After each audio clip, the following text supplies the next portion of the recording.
பல்லாவரத்தில் கழிவு நீர் குடிதண்ணியில் கலந்து எல்லாரும் சாப்பிட்ருக்காங்க. தண்ணி தாகத்துக்கு பருகியிருக்காங்க. அதில் திருவேதி, வரலட்சுமி, மோகனரங்கம் அப்படிங்கிறவங்க இறந்து போயிருக்காங்க மருத்துவமனையில். இன்னும் 30 பேருக்கு மேலே அங்கே அட்மிட் ஆகியிருக்காங்க. அதில் 4-5 பேர் உயிருக்கு போராடிக்கிட்டு இருக்காங்கங்கிற தகவலும் வந்துச்சு. சென்னையில் தண்ணி கலந்து கழிவு நீரோடு வருதுன்னு தெரியுதில்ல.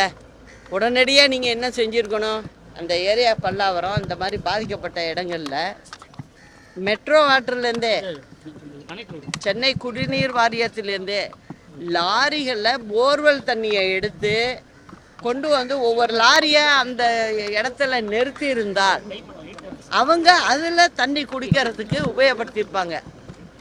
இன்னைக்கு இத்தனை உயிர் பலி ஏற்பட்டிருக்காது.